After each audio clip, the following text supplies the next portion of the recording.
Hey guys, we're going to do Wordly Wise Lesson 1. This is the first unit in your Wordly Wise book. And remember, this year we are not actually having the workbooks. We are going to be working on these slides that Mrs. Stratton and I create. And then this will correlate with the Wordly Wise online component or the online book that will help you set up at the end of this. So this first part, we're just going to go through all of the words that are in this lesson 1. There are 15 of them. And so each time we're going to go through, I'm going to introduce the word.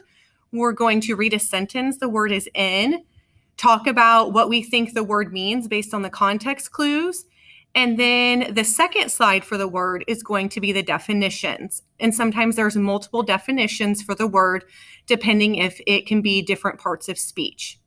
So, word 1 is affection. My cousin took my hand and gave it an affectionate squeeze.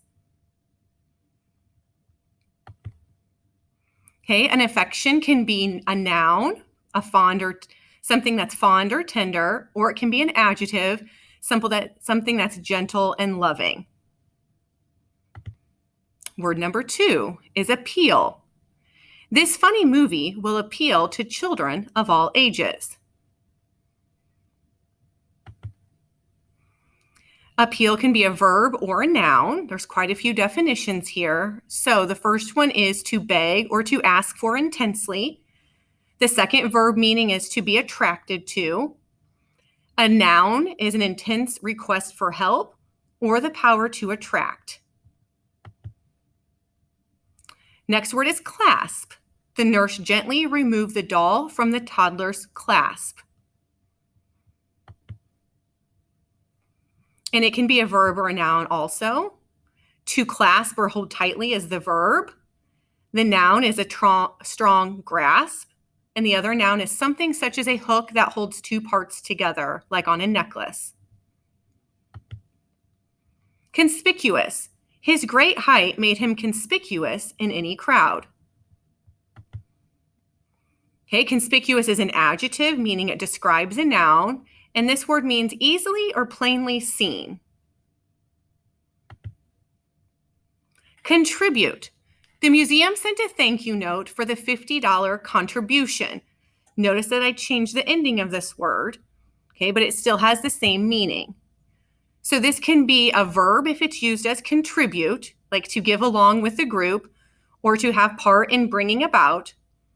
Contribution, like we used it in this sentence, is a noun. Okay, that which is given. Or you can change it to a noun when you add that OR, meaning a person, and this means a person who gives.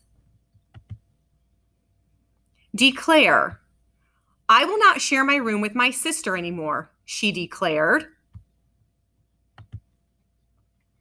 Declare and declaration, notice again that we're changing the ending of the word and it changes the part of speech.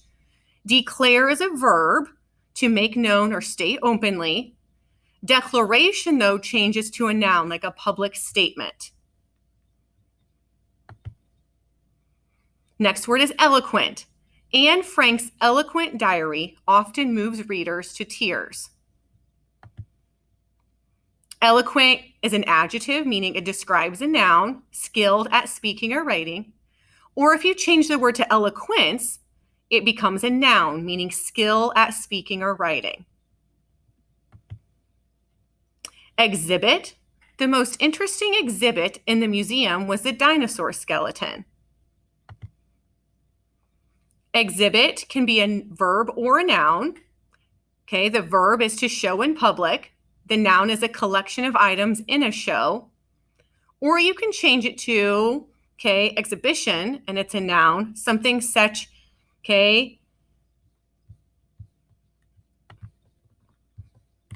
something such as a hook that holds two parts together.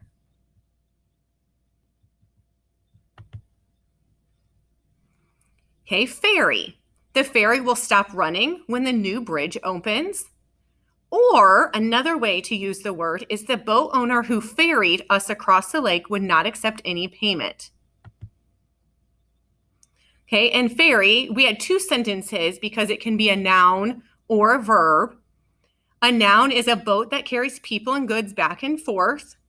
The verb means to move those goods by boat across a stretch of water. Immigrant. Many Polish immigrants settled in Chicago. Okay, and an immigrant is a noun, a person who comes into a country to live there. Okay, you have probably heard this word before in social studies. Okay, when you're talking about countries and people coming from other countries through Ellis Island. Next word is lofty. Ending world hunger in our lifetimes is a lofty goal. Okay, this is an adjective. Again, it's going to describe a noun. And the first one is very tall and high. The next one is high feelings or ideals. And the last one is showing a too proud attitude.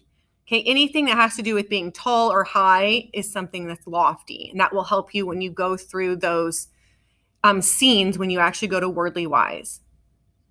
The next word is pedestal. At the museum, I backed up to get a better view of the painting, and I almost knocked the sculpture off its pedestal. Okay, this only has one definition, and it can only be used as a noun. It is a base or support on when something stands. Persecute. The First Amendment to the United States Constitution does not allow anyone to be persecuted based on religious beliefs. Okay, persecute is the verb, to treat cruelly because of political, religious, or other differences. Persecution then changes to a noun, and it's the state or condition of being persecuted. Next word is poverty. The food stamp program was started to help feed families living in poverty. And this can only be used as a noun, and it's the state of being poor. Unveil. The police chief will unveil a plan to reduce street crime at today's meeting. Unveil is used as a verb. It can either mean to remove a covering from, or it can mean to make known or reveal for the first time. And that was the way it was used in our example sentence. Now, to get to your Wordly Wise lesson, we are done with all of the words. There's 15 words in each lesson. When you go to the lessons, or they're called scenes, you're going to go to Clever. You're going to click on either Mrs. Stratton's page or Mrs. Mutzbauer's page, and it's at the top there. You're going to then click on the Wordly Wise icon, and then you're going to log in with your Google account, and then you'll see your assignment there. So